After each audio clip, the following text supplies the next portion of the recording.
ఏలూరు జిల్లా బుట్టాయిగూడెం మండలం Narasannapalem Y junction Dandamudi కళ్యాణ మండపంలో జనసేన పార్టీ బహిరంగ సభ నిర్వహించారు. ఈ సభకు ముఖ్య అతిథిగా రాజానగరం ఎమ్మెల్యే బత్తుల బలరామకృష్ణ ముఖ్య అతిథిగా హాజరయ్యారు. బత్తుల బలరామకృష్ణకు గడ్డమనుగు రవి, కరాటం సాయితో 7 మండలాల నాయకులు కార్యకర్తలు సుమారు 3 కిలోమీటర్ల కారు మోటార్ సైకిళ్లతో భారీ ర్యాలీ నిర్వహించి స్వాగతం పలికిస్తూ ఈ సభలో కరాటం సాయి ప్రసంగిస్తూ రాబోయే ఎన్నికల్లో కార్యకర్తలు వీర మహిళలు పూర్తి పారదర్శకతతో పాటిస్తూ క్షేత్రస్థాయిలో కష్టపడాలి అని అన్నారు. ఈ సందర్భంగా బత్తుల బలరామకృష్ణ మాట్లాడుతూ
రాజానగరం నియోజకవర్గంలో అక్కడ శాసన సభ్యుడైన నాకు మనకి పోలవరం ఈ అబ్జర్వర్గా ఇచ్చినందుకు పవన్ కళ్యాణ్ గారికి కూడా ప్రత్యేక ధన్యవాదాలు తెలియజేసుకుంటూ, అదేవిధంగా ఈరోజు ఇక్కడ మీటింగ్ పెట్టడం అనేది ఇది కేవలం పవన్ కళ్యాణ్ గారు నన్ను అబ్జర్వర్గా వేస్తూ వారు నాకు ఒక 27 మంది సభ్యులను కూడా ఇవ్వడం జరిగింది. అందులో మొట్టమొదటి సభ్యుడు శ్రీ కరాటం సాయి గారు, అంటే సీరియల్ నెంబర్ వైజ్గా ఇచ్చారు.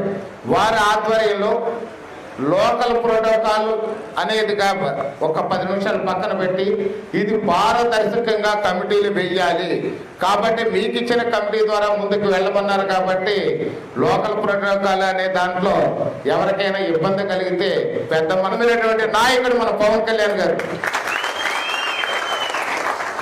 ఆయనకున్నటువంటి సౌకర్యవంతమైనటువంటి జీవితం, బ్రహ్మాండమైనటువంటి 5 స్టార్ ఫెసిలిటీస్, ఆయనకు అన్ని రాజ్యభోగాలు ఉన్నటువంటి వ్యక్తి. అన్ని రాజభోగాలు వదిలి ఈరోజు మన కోసం గత 12 ఏళ్లుగా కుటుంబాన్ని, ఆయనకున్నటువంటి రాజరికాన్ని పక్కన పెట్టి మన కోసం ఎన్నో అవమానాలు పడి, ఎన్నో ఇబ్బందులు పడి, ఎంతో కష్టపడి, ఎందరితోనూ మాటలు పడి, ఆయనకి వచ్చే ఆదాయం విషయం పక్కన పెడితే అప్పులు కూడా చేసుకునే పార్టీ నడిపించిన వ్యక్తి, ఈ దేశంలోనే ఏకైక వ్యక్తి మన పవన్ కళ్యాణ్ గారు అని చెప్పి అందరికీ తెలియజేస్తున్నాం. కేవలం పేద ప్రజలను అభివృద్ధి చేయడం కోసం, కేవలం మన ప్రాంతం వెనకబడి ఉండకూడదనే దానికోసం, ముఖ్యంగా చూస్తే ఏజెన్సీ ప్రాంతం గురించి వారు పడుతున్న తప్పున చాలా అమోఘం. గతంలో ఎంతో మంది నాయకులు వచ్చారు, ఏ నాయకుడు ఏజెన్సీ ప్రాంతాన్ని కూడా ఎవరు పట్టించుకోలేదు. ఏదైతే మారుమూల ఉన్నటువంటి గ్రామాలను పట్టించుకోలేదు. ఈ రోజు డోలీ మోతలు లేని ప్రాంతాలు చూపిస్తున్నారు. ఎక్కడ కూడా గత నుంచి కూడా యుగం పుట్టిన దగ్గర నుంచి కూడా రోడ్డు లేని చోట కూడా కొత్తగా రోడ్లు వేసి ఏజెన్సీ ప్రాంతాన్ని అభివృద్ధి చేస్తున్న ఏకైక నాయకుడు భారతదేశ చరిత్రలో ఒక పవన్ కళ్యాణ్ గారు మీ అందరికీ తెలియజేస్తున్నాను. అదేవిధంగా చూస్తే ఎక్కడైనా సరే నీతి, నిజాయితీ, ధర్మం, న్యాయం అనేది నిలబెట్టుకుంటూ గత 12 ఏళ్ళుగా పార్టీని ముందుకు తీసుకొస్తున్నారు. ఓవర్ నైట్ పార్టీని కన్స్ట్రక్ట్ చేసి ఏదో మాయ చేసి మంత్రాలు చెప్పి పార్టీ గెలవడం కాదు ఆయనకు ముఖ్యం. సంస్థాగతంగా ప్రతి పేదవాడి గుండెల్లో నుంచి, యువత గుండెల్లో నుంచి మరుగుతున్న రక్తం నుంచి ఏదైతే అవసరాలు ఉన్నాయో తెలుసుకుని దాని ద్వారా సంస్థాగతంగా పార్టీని బలోపేతం చేసి ప్రభుత్వాన్ని ఏర్పాటు చేసి ప్రజా సమస్యలు పరిష్కరించడానికి కంకణం కట్టుకున్న నాయకుడు మన పవన్ కళ్యాణ్ గారని మీ అందరికీ కూడా తెలియజేస్తున్నాను. మీ యువత కోసం చూస్తున్నారు ఆయన. యువత అంతా కూడా ఏం కోరుకుంటుంది, రాబోయే తరాలకు ఏం అవసరాలు ఉన్నాయి, రాబోయే కాలంలో ఎలా ఉండాలి, ఈ యొక్క ఆంధ్రప్రదేశ్ ఎలా ఉండాలి అనేది ముందుగానే కన్నలు కంటున్నటువంటి వ్యక్తి. పొల్యూషన్ బారిన పడకూడదు, పర్యావరణం రక్షించాలి, అదేవిధంగా ప్రతి ప్రాంతం అభివృద్ధి చెందాలి. నిరంతరం శ్రమిస్తున్నారు. ఆయన శ్రమ చూస్తుంటే మనందరికీ కూడా చాలా జలసి పడుద్ది. ఎంత శ్రమ పడుతున్నారో చూడండి. ఉదయం నుంచి సాయంత్రం వరకు కష్టపడతారు, రాత్రి నుంచి తెల్లవారులు కష్టపడతారు. ఎప్పుడు చూసినా కష్టపడటం ఒకటే ఉంటది. పంచాయతీ రాజ్ వ్యవస్థలో గతంలో భారతదేశానికి స్వతంత్రం వచ్చిన దగ్గర నుంచి ఇప్పుడు వరకు ఒక్క నాయకుడైనా ఇంత అభివృద్ధి చేయగలిగాడు అనేది ఒకసారి మనం చెక్ చేసుకోవాల్సిన అవసరం ఉంది. ప్రతి ఒక్కరు కూడా చాలా మంది, కొంతమందికి తెలుసో తెలియకో కొన్ని విమర్శలు చేసేస్తుంటారు. మీ అందరిలోనే, ఇక్కడ ఉన్నటువంటి నాయకులందరిలోనే బత్తుల బలరామకృష్ణ అనే నేను ఒక డబ్బుతో రాలేదు, రాజకీయ కుటుంబం నేపథ్యంలో కూడా రాలేదు. రాజకీయం అంటే నా కుటుంబానికి ఏమీ తెలియదు. అసలు రాజకీయం అంటే మా కుటుంబానికి, రాజకీయానికి అసలు 1% కూడా ఎక్కడ సంబంధం లేనటువంటి కుటుంబం నాది. సాదా సీదా రైతు కుటుంబంలో పుట్టిన నేను రాజకీయాలకు వస్తాను అని అంటే ఆయన దగ్గరికి రీచ్ అవ్వడానికి చాలా కష్టమైంది. ఆ రోజు రీచ్ అవ్వడానికి నాకు 6 నెలల సమయం పట్టింది. ఆయన నా కష్టం, నా ఆలోచన, నేనేం చేయాలనుకున్నాను తెలిసిన తర్వాత మాత్రమే ఆ రోజు నాకు అవకాశం ఇస్తారు. ఎంతో కష్టపడితే వారి ఆశయ సాధన అనే దాన్ని పూర్తిగా పరిశీలించి పవన్ కళ్యాణ్ గారికి ఏది ఇష్టం, పవన్ కళ్యాణ్ గారికి ఎలాంటి సామ్రాజ్యాన్ని, ఎలాంటి సొసైటీని, ఎలాంటి సమాజాన్ని సృష్టించాలనుకుంటున్నారో వారి అడుగుజాడల్లో నడవాలనేది మంచి సంకల్పంతో ముందుకెళ్ళాను నేను. ఆ సంకల్పంతో నా వంతు నేను కష్టపడుకుంటా వెళ్ళాను. నా కష్టాన్ని ఎవరికీ చెప్పలేదు. నేను ఎక్కడికే గొప్పలకు పోలేదు, లేకపోతే నాకు ఈ పార్టీలో పెద్ద పెద్ద నాయకులు ఎవరో తెలియదు. మీలాగే నేను కూడా ఒక సామాన్య చిన్న జన సైనికుడిని. ఆ సైనికుడిగా నేను ప్రస్థానం మొదలుపెట్టాను. నాకు ఇన్ఛార్జ్ లేదు, ఏ విధమైన పదవి లేదు, ఎలాంటి ప్రోటోకాల్ లేదు. నా కష్టాన్ని నమ్ముకుని నా ప్రాంతాన్ని అభివృద్ధి చేయాలంటే నేనేం చేయాలో ఆలోచించుకుంటూ వెళ్ళాను. అలా పని చేసుకుంటూ వెళితే ఒకరోజు అధ్యక్షుల వారి నుంచే డైరెక్ట్గా పిలుపు వచ్చింది. వారు పిలిచి నీకు ఇన్ఛార్జ్ ఇస్తున్నాను తీసుకోండి అని చెప్పేసి వారు ఇన్ఛార్జిగా నన్ను అపాయింట్ చేస్తూ అపాయింట్మెంట్ ఆర్డర్ ఇచ్చారు. నేను ఊహించలేదు అసలు. నేను మళ్ళీ కష్టపడుతూనే ముందుకు వెళ్ళిపోయాను. ఒక రాక్షసుడితో పోరాడుతున్నాను, ఒక మంచి సమాజ స్థాపన కోసం పోరాడుతున్నాను, నా ప్రాంతం అభివృద్ధి చెందడం కోసం పోరాడుతున్నాను. నా పనులు నేను చేసుకుంటూనే వెళ్ళాను. నేను నాయకత్వం గురించి చూడలేదు, సేవాతత్వంతో ముందుకెళ్ళాను నేను. అది చూసిన పవన్ కళ్యాణ్ గారు ఇలా కష్టపడేవాడు ఒకడు ఉండాలని రాజానగరం నియోజకవర్గానికి మొట్టమొదటి సీటు అనౌన్స్ చేసే స్థాయికి నేను తెచ్చుకున్నాను. ఇది నా గొప్పతనం కాదు, మీ అందరూ ఆలోచించాల్సింది. ఇది నా గొప్పతనం కాదు, పవన్ కళ్యాణ్ గారి గొప్పతనం ఇదంతా.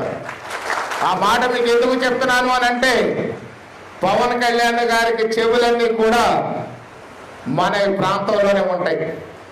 ప్రతి గ్రామాల్లోనే పవన్ కళ్యాణ్ గారి చెవులు ఉంటాయి, ప్రతి వార్డులోనే పవన్ కళ్యాణ్ గారి చెవులు ఉంటాయి, ప్రతి మండలంలోనే పవన్ కళ్యాణ్ గారి చెవులు ఉంటాయి, జిల్లా అంతటా కూడా పవన్ కళ్యాణ్ గారి చెవులు ఉంటాయి, రాష్ట్రం అంతటా కూడా పవన్ కళ్యాణ్ గారి చెవులు ఉంటాయి.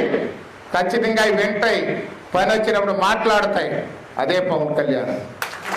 అందువల్లే మొట్టమొదటి సీట్ నాకు వచ్చింది. నా కష్టాన్ని ఆయనకు విన్నాయి. నా కష్టం, నేను పడుతున్న ఆతృత, నేను పడుతున్న ఇబ్బందులు, క్షేత్రస్థాయిలో నేను పనిచేస్తున్న విధానం ఆయనకి ఖచ్చితంగా వినిపించింది. కాబట్టి సీట్ ఇచ్చారు. డబ్బుతో రాజకీయాల్లో రాలేదు. పెద్ద కుటుంబం కాదు, సాదా సీదా రైతు కుటుంబం. నాగలు పట్టి దున్ని ఆకుమళ్ళు పోసి ఆకుమళ్ళ నుంచి ఊడ్చిన తర్వాత కలుపు తీసిన తర్వాత పంట కోసి కుప్పేసి దాని కుప్పను ఊడ్చి గడ్డి వేసి పొలంలో గడ్డి పెట్టేసుకుని ధాన్యం తెచ్చుకుని ఇంటి దగ్గర పోసుకుని బిల్లు ఆడించుకున్న రైతు కూడుకుని నేను ఆ రైతు పాటలో వ్యవసాయం చేసిన వాడిని. అలాంటి వాడిని ఈరోజు ఎమ్మెల్యే చేసినటువంటి పవన్ కళ్యాణ్ గారి మీ అందరి సమూహంలో నేను వారికి తెలిసినటువంటి పాదాభివందనాలు తెలియజేస్తాను. ఇది మన గొప్ప కాదు, వారు వింటున్నారు. మరొక ఆ విషయం ఎందుకు చెప్తున్నానంటే మీ అందరి కష్టం కూడా పవన్ కళ్యాణ్ గారికి తెలుసు, మీ అందరూ పడుతున్న ఇబ్బందులు కూడా పవన్ కళ్యాణ్ గారికి తెలుసు. మీ కష్టం తెలుసు, మీ ఇబ్బంది తెలుసు, మీ ఐడియాలజీ తెలుసు, మీరు పనిచేస్తున్న విధానం తెలుసు, ప్రతి ఒక్కటి పవన్ కళ్యాణ్ గారికి తెలుసు. అందువల్ల ఈవేళ కమిటీలు నాలంటోడికి ఎవరికో అప్పగిస్తేనో లేదా మరొకరికి అప్పగిస్తేనో అతనికి అనుచరులకు మాత్రమే పదవులు ఇచ్చుకుని రేపు ఈ కష్టపడే తపన ఉన్నటువంటి జన సైనికుడికో కష్టపడే తపన ఉన్నటువంటి వీర మహిళలకో అన్యాయం జరుగుతుందేమో ఆయన ఆలోచించి మహోత్తరమైనటువంటి ఒక శ్రీకారం చుట్టినటువంటి ఒక వినూత్న కార్యక్రమం తయారు చేసుకుని ఆయన ప్లాన్ చేసుకుని బయటకు వచ్చారు. అదే సంస్థాగతంగా